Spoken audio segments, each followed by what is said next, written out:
चौथी पास राजा समझ नहीं पा रहा है कि आखिर देश कैसे चलाए, बेड़ा गर्क कर दिया। रामलीला मैदान में केजरीवाल ने भरी हुंकार। दिल्ली में सेवाओं पर नियंत्रण संबंधित मोदी सरकार के अध्यादेश के खिलाफ आम आदमी पार्टी ने दिल्ली के रामलीला मैदान में महारैली की। इस दौरान दिल्ली के मुख्यमंत्री अरविंद केजरीवाल ने प्रधानमंत्री नरेंद्र मोदी पर जमकर हमला किया है। केजरीवाल ने पीएम को चौथी पास बताते हुए उन पर व्यक्तिगत हमला किया है। महारैली को संबोधित करते हुए केजरीवाल ने कहा, मोदी जी कहते हैं कि गरीबों में रेवड़ी बांट दी।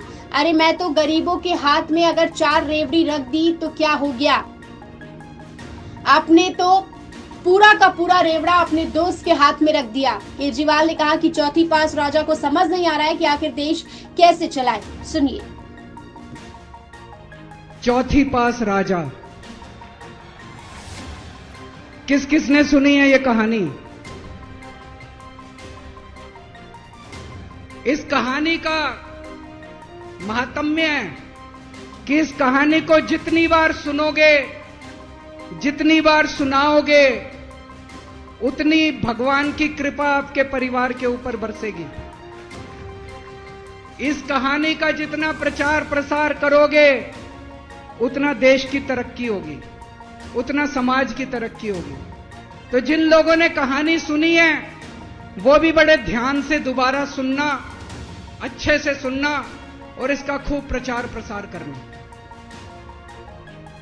यह कहानी एक राजा की है, एक चौथी पास राजा की कहानी है, एक अहंकारी राजा की कहानी है, एक भ्रष्टाचारी राजा की कहानी है। आप लोगों ने राजा और रानी की कई कहानियां सुनी होंगी। इस कहानी में राजा तो है, रानी नहीं है।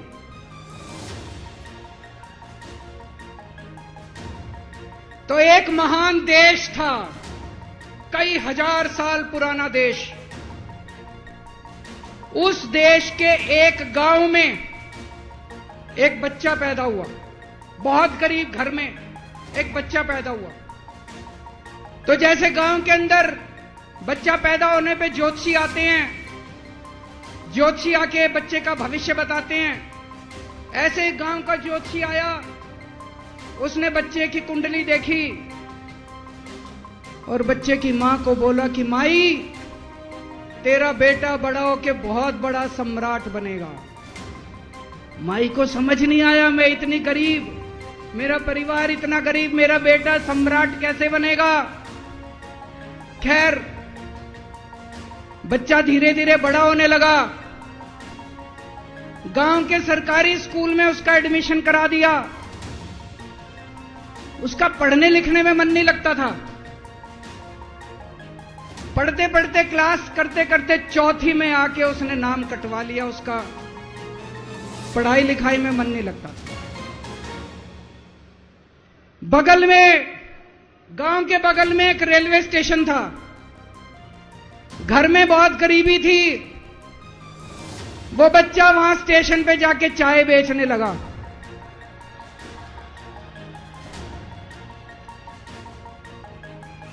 चाय बेच के अपना गुजारा करता था।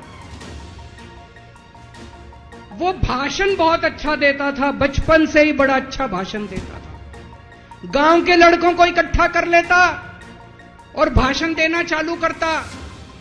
धीरे धीरे आसपास के गांव में फैल गया कि यह बच्चा भाषण बड़े अच्छे देता है।